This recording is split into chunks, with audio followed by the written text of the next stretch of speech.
Hello guys, my name is Mohammed Pinjwani and I will be demonstrating how to make biryani. Biryani is one of my favorite dishes.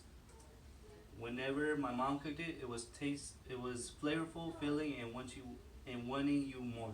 So biryani all started from Persia, and it was brought to India by the Mongols.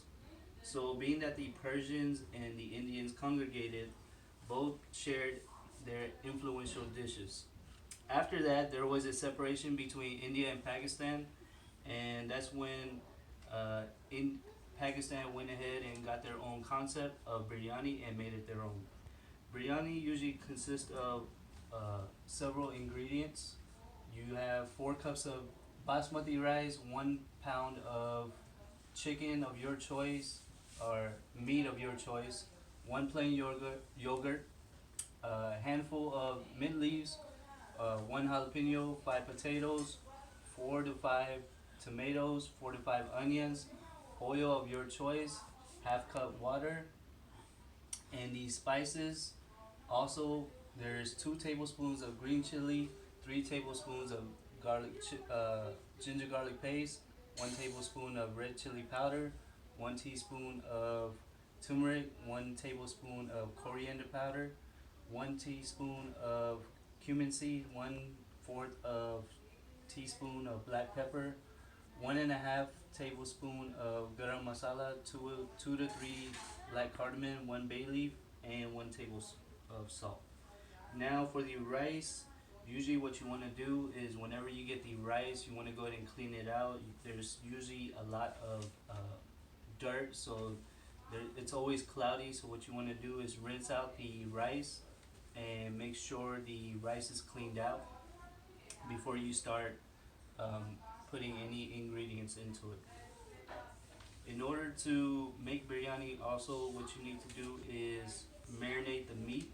So, being that usually marinating starts early before you do biryani, what you want to do is grab any type of meat that you prefer. Usually, there's several different types of people that usually are vegan or carnivores. Me myself, I'm a carnivore, so I like my meat. I My usual choice of meat is beef, chicken, shrimp, fish, or goat. There's many other types of meat you can put. I'll name a couple more. For instance, you can use lamb, duck, camel, rabbit. These are some of the choices that you could actually choose to make biryani. I mean, it's up to your taste buds. So, back to the process of making biryani. What you want to do after you uh, boil the rice with and clean out the rice with the water. As soon as it's clear, go ahead and put it onto the pot. Pour a little bit of oil, a little bit of pinch of salt, and then after that, uh, just just put it onto the stove and let it simmer until the rice is cooked. Now to the gravy. Grab a frying pan. What you want to do is add any type of oil. Usually I prefer vegetable oil. Grab 5 potatoes, cut them into large chunks, put them into the side. Grab 4 to 5 onions, cut them very thinly, slice them very thinly, add them into the pan. Grab 4 to 5 tomatoes, go ahead and cut them thinly as well, and put them into the pan. Add 1 cup of yogurt. Add the spices that was instructed in the beginning. Add that into the pan as well. Keep stirring as you're adding each individual uh, ingredient. Add 1 mint leaf. Add 1 jalapeno into the pan. Let that cook for a bit until you finally add the chicken and let it simmer into the pot. Once the curry that you made has thickened, here comes the layering part. Layering is usually done in another separate pot. Depending on how many people are eating, you want to make sure the pot is deep enough just so you could have however many family you're feeding. First, you want to grab the curry and put it at the bottom of the pot.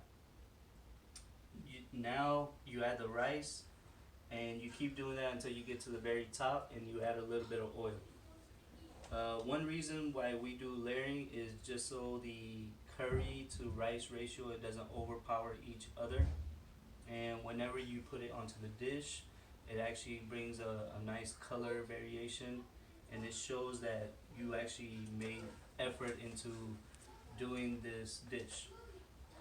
Finally, after everything has been layered, go ahead and put foil on the top so whenever uh, whenever it's the aromatic of the smell, the flavors, they don't escape the pot.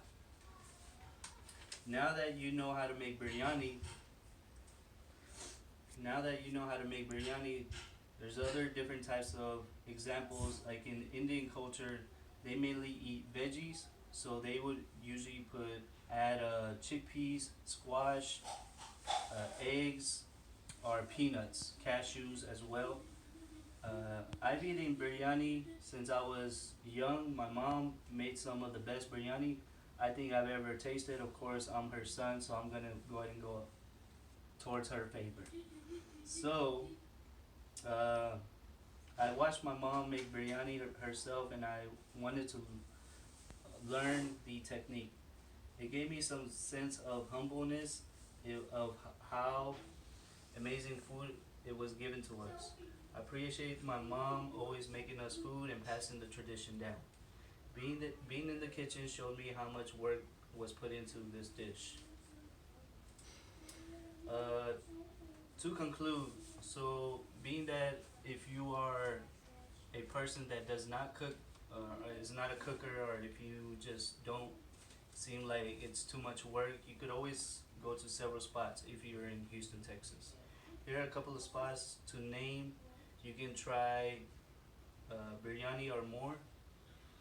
There's also Biryani Factory, which is in Hillcroft. Biryani Pot, which is in where's Biryani Pot in Derry Ashford. Aga's, which is on 59, and then also Himalaya Restaurant.